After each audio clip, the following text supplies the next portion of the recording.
Et je reviens ici au verset 2 où il est dit, il me fait reposer dans des verts pâturages. Il me dirige près des eaux paisibles. Nous allons séparer ce verset en deux. On prend d'abord la première partie où on dit, il me fait reposer dans des verts pâturages. Lorsqu'on parle de verts pâturages, ça montre beaucoup de choses. Nous allons essayer, par la grâce de Dieu, pas essayer, nous allons énumérer bien sûr quelques révélations que Dieu nous a données concernant les verts pâturages. Les verts pâturages, ça signifie quoi? Ça montre quoi? Les verts pâturages, d'abord, premièrement, c'est un lieu couvert d'herbes. Un lieu de plein d'herbes de bonne qualité où viennent brouter les bêtes. Donc, quand on dit ici qu'il me fait reposer dans des verts pâturages, donc Dieu nous emmène, nous sommes des brebis, dans un lieu qui est couvert d'herbes, plein d'herbes de bonne qualité. Et on vient brouter, c'est-à-dire on vient manger là. Les verts pâturages, deuxièmement, c'est l'image d'une bonne alimentation, une bonne alimentation. Manger très bien et de manière équilibrée. Donc dans le plan de Dieu pour nous, quand Dieu nous a envoyés sur la terre, c'est afin que chaque jour nous puissions manger très bien. Ce n'est pas normal un enfant de Dieu mange des mauvaises nourritures, des nourritures expirées. C'est pas bien un enfant de Dieu mange des nourritures de mauvaise qualité, des nourritures qui donnent de la maladie. C'est pas bien qu'un enfant de Dieu mange des nourritures de mauvaise qualité. Donc le vert pâturage, on nous dit ici que Dieu me fait reposer près des verts pâturages. Donc Dieu nous fait manger de bonnes nourritures. Donc le plan de Dieu, la volonté de Dieu pour toi, c'est que tu manges une bonne nourriture et une nourriture qui est très équilibrée, une nourriture qui est saine. C'est ça l'image de vert pâturage. Troisièmement, les verts pâturages, c'est l'image des meilleures productions, les meilleurs produits. Donc Dieu, quand Dieu te voit, quand Dieu me voit, il voit les meilleures productions du pays. Dans Ésaïe chapitre, Ésaïe chapitre 1, verset 19, il est écrit, si vous avez de la bonne volonté et si vous êtes docile, vous mangerez les meilleures productions du pays. Dans Jérémie chapitre 2, verset 7, il est écrit ceci, découvrons ce merveilleux passage.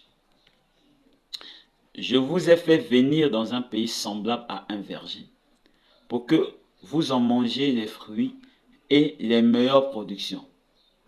Mais vous êtes venus et vous avez souillé mon pays, et vous avez fait de mon héritage une abomination. Voilà. Donc, le plan de Dieu pour nous, c'est que nous puissions manger les meilleurs produits du pays, les meilleures productions du pays. La richesse dans un pays, c'est pour nous.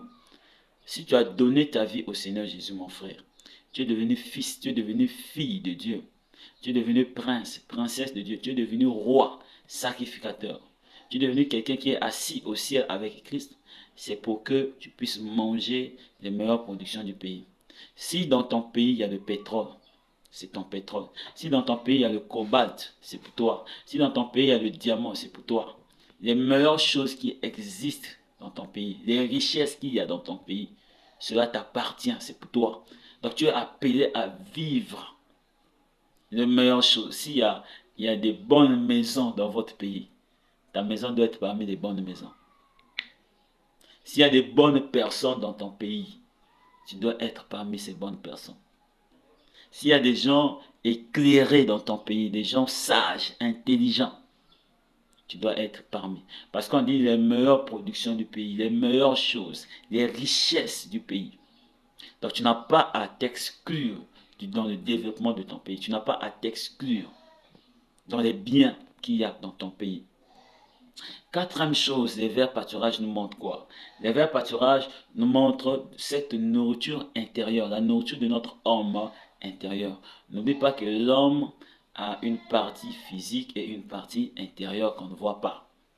Dans la Bible, on nous explique que nous sommes trois parties. L'homme est d'abord esprit, ensuite âme, ensuite corps. Corps, c'est ce que nous voyons.